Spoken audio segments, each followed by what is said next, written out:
Hello, Washington families. Welcome to Curriculum Night. This is a first to do this through a computer, but I'm happy to be here filling you in on what is happening in 8th grade English. My name is Julie Woods. This page just gives you some information about myself, about my family, and how I like to spend my time. I will let you know that my voiceover on the slides is going to be very brief because the slides are packed with information. So I will highlight a few things.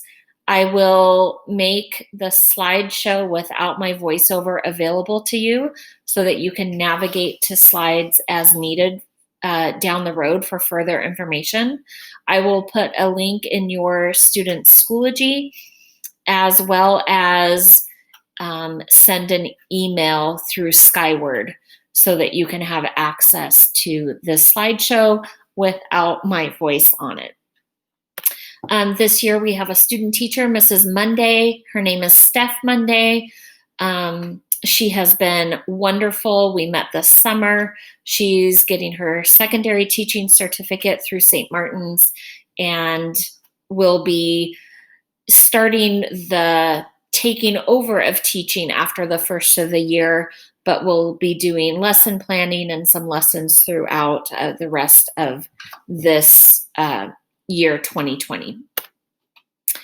Here are focus standards. We are going for the essential standards to get your student prepared for high school, and that is our goal, along with a love for reading through distance learning and getting stronger in their writing, focusing mainly on expository with literary analysis and paragraph response.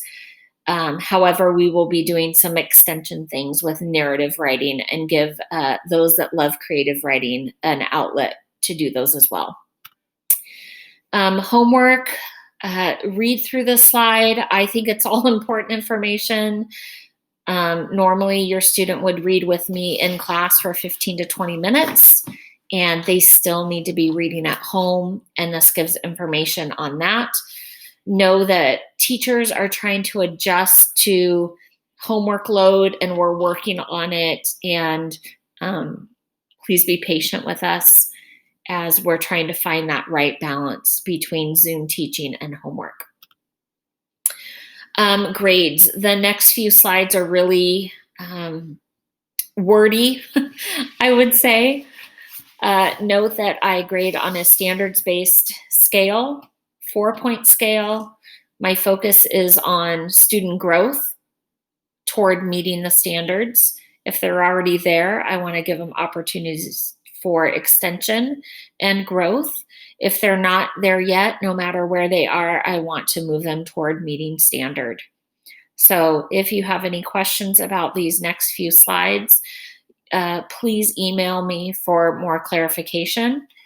There are 2 types of grades. The categories in Skyward and Schoology are daily assignment and performance, and you can read about those. Please don't let this 0% of academic grade discourage you or your student from having them complete daily work. Daily work is how I see where they are, how I provide further instruction and give feedback so that we can ensure they get to meeting standard on each of the standards we're working toward.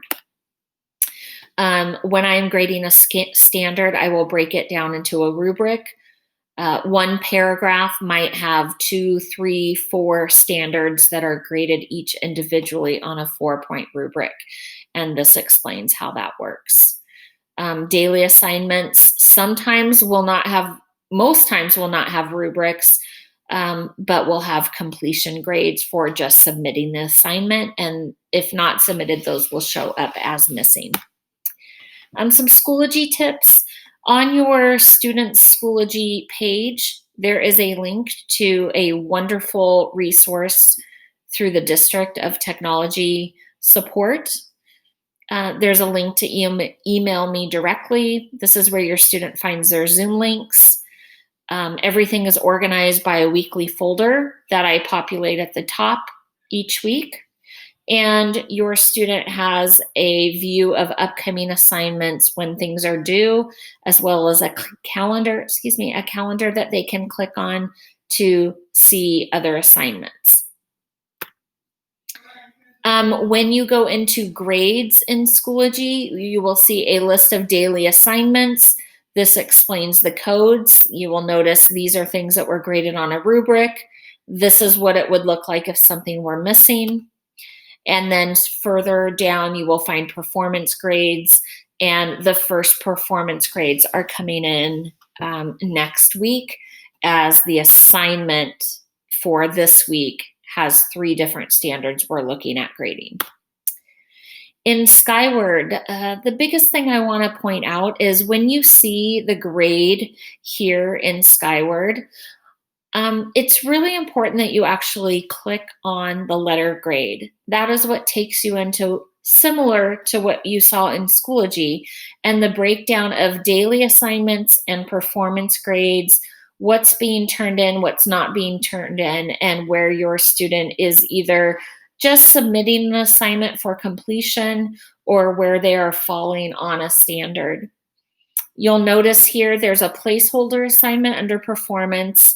Everyone in ELA at the time of this recording has an A because none of the performance grades have been populated in Schoology or Skyward yet. So this will disappear and the grade will change as those performance grades are submitted. Schoology or Skyward, I would say you need to look at both. Schoology will be updated before Skyward.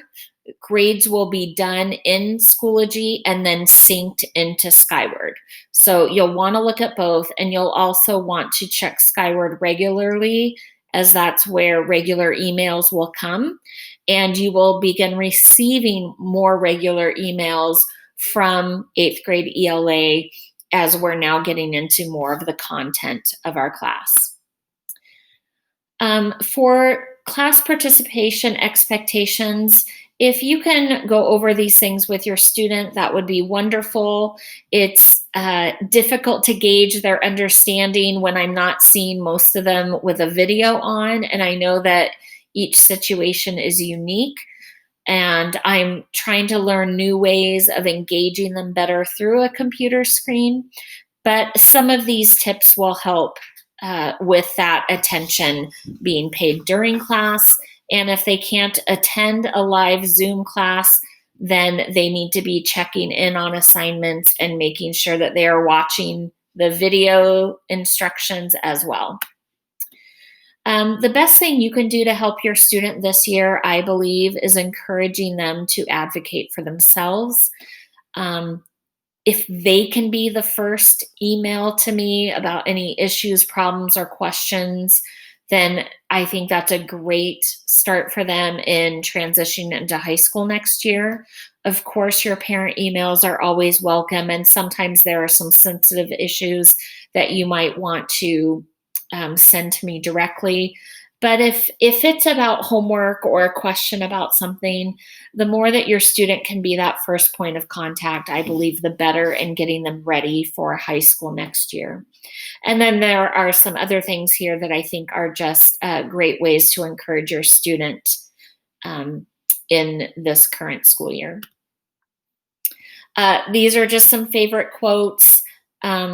Our email links are right here. We would love to both receive any communication that you send and questions that you have. And I thank you for watching. Again, I will send the link to just the slideshow without my voice so that you can navigate through as needed and as questions might come up. But I'm enjoying getting to know your students, even if it is through a picture on the screen. I enjoy our conversations, our chats in the chat box, and I look forward to the day when I can really meet them in person. Thank you all.